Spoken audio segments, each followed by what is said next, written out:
प्रधानमंत्री श्रीयुक्त नरेंद्र मोदी 3 दिन पर ओडिशा आसते। प्रथम दिन मु एक पत्र लिखी प्रधानमंत्री को दृष्टि आकर्षण करने 3 जन आदिवासी महिला खाद्य न पाई मृत्युवरण करिसंती आंब टाकुआ खाई एवं ए प्रकार एक मर्मन्तुद घटना समग्र देश में चहल पकई। समग्र ओडिशा रे लोके मर्माहत जे खाद्य बिना सेमाने तांको जीवन हरइछंती एवं आहुरी प्राय 6 जन डाक्तरखाना रे चिकित्सित अछंती। कंधमाल जिला ए दृश्य समस्त को विचलित करथिला। से संपर्क में प्रधानमंत्री का दृष्टि आकर्षण करी। मु निजे से गांव को जाइछि, मांडीपंका गांव को, एवं से दृश्य जे न देखिबो जानि परिबो नाही। राज्य सरकार के पक्षरु कहागला जे चाउल दिया है किंतु एक्चुअली चाउल दिया जाई नथिला। नवेम्बर 2 रे अक्टोबर चाउल तांको जहा तांकर हक थिला ताको दिया गला, मासे डिले करा गला। चाउल नथिला एवं तिरोट अंचल कामधंदा नाही, एनआरजीएस काम नाही, डाक्तरखाना से 120 किलोमीटर दूर एवं एई अवस्था रे लोके सेठी ए प्रकार दयनीय स्थिति रे मृत्युवरण करिसंती। प्रधानमंत्री को अनुरोध करथिले 3 दिन भीतर आपण गोटे दिन से अंचल को जानतु, देखंतु, जानंतु वस्तुस्थिति कौन। राज्य रे जने आदिवासी मुख्यमंत्री, आम राज्यरू जने महिला, देशर आदिवासी महिला, देशर राष्ट्रपति आपण आसीचंती। आपण देखिकी जानतु विपुल संख्यार लोके आपण को भोट देइछंती ओडिशा राज्य रे एवं ओडिशा राज्य पई आपण को सरकार दिल्ली रे गठन हेछि। ये होछि आपणकर दायित्व से राज्यर स्थिति संपर्क में जानिया पाए। आपण घरे नहीं नीरव रहिले एवं मु आशा करुथली आपण अंतत भुवनेश्वर रे ना राज्यपाल को पचारि पाई थांते, मुख्यमंत्री को पचारि पाई थांते। राज्यपाल का दायित्व थिला संविधान सम्मत जे आदिवासी अंचल शेड्यूल एरिया कंधमाल जिला एवं से अंचल ले कौन हेछि न हेछि आपण जानिबा होछि आपणकर गुरु दायित्व। आपण डीजी पुलिस डीजी सम्मेलन में व्यस्त रहिले, स्वाभाविक डीजी सम्मेलन हो आपण आसंतु एवं गहली चहली लागू क्षेत्र कहारी आपत्ति नहीं। आपत्ति मोर एतिकी जे मौलिक समस्या संपर्क करे आपण जदि दृष्टि देई थांते लोके आपण को आहुरी बाहबा देई थांते।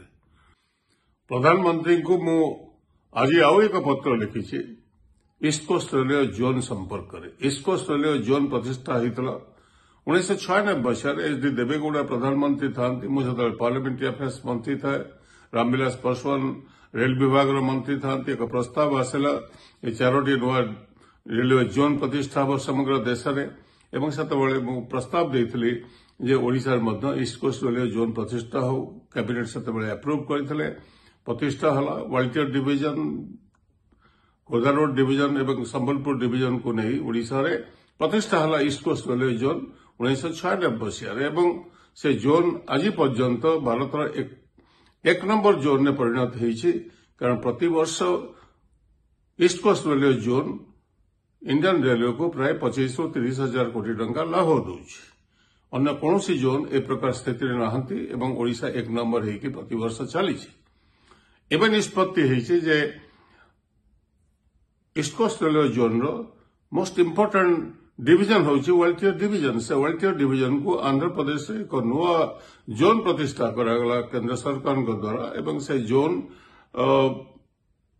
साउथ कोस्ट रेलवे जोन हिसाब रे नामकरण करागला एवं तार शुभ तार कार्य आरंभ करा जाइछि एवं से वालटियर डिविजन को मिसई दिया जाइछि। जार परिणाम हो जे entire east coast railway zone जे 1 नंबर थिला से 10 नंबर के आहुरी तळु को खसी जिवो एवं प्राय एक प्रकार से पंगु हो जिवो। से संपर्क में बार बार चिठी लिखी प्रधानमंत्री को, रेल मंत्री आम राज्य एमपी की जाइछंती अश्विनी वैष्णव। से संपर्क ताको विरोध करने तो दूर कथा, से संपर्क से प्रोएक्टिवली काम करछंती कि जते जल्दी हो जाई पारे। तार अर्थ हला जे ईस्ट कोस्ट रेलवे जोन पंगु हो।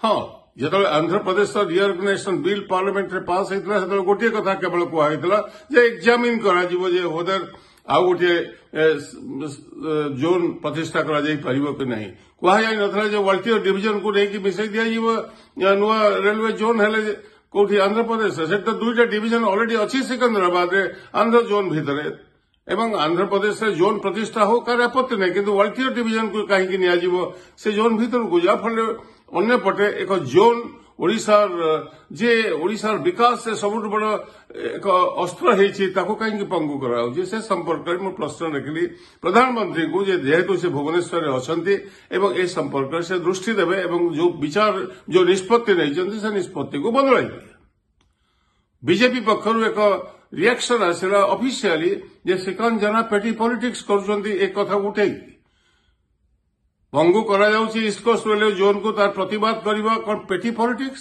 ओडिशा बृहत्तर स्वार्थ कथा कहवा कौन पेटी पॉलिटिक्स एवं ए संपर्क में विधानसभा चली मुख्यमंत्री आसतु विधानसभा को कहतु जे नाई आमे चाहू वाल्टियर डिवीजन जाऊ बोली साउथ कोस्ट रेलवे जोन भीतर को एवं एक ओडिशा डबल इंजिन सरकार हिसाब रे बीजेपी सरकार हिसाब रे मुख्यमंत्री अपन एक स्पष्ट कहतु ओडिशा विधानसभा रे लोके जानवे ओडिशावासी जानवे एवं तापर कौन हम अवस्था आप जानते ओडिशा लोके तीव्र विरोध करेंगे आमर तीन टा डिस्ट्रिक्ट सुंदरगढ़ एवं मयूरभंज बालेश्वर को लेकिन आम चाहूँ से आड़िकी तुम ईस्ट कोस्ट रेलवे जोन में भर्ती कर दियो ता भी है ना आमको मना करागला अथच वाल्टियर डिवीजन को लेकिन रखी दिज्व ता भितर आठ बड़ी अन्याय किसी थाईपे तार प्रतिवाद करवा हूँ पेटी पॉलिटिक्स करुच्ची आशा कर मुख्यमंत्री आगामी विधानसभा जो विधानसभा क्षेत्र चली से संपर्क में स्पष्ट करेंगे।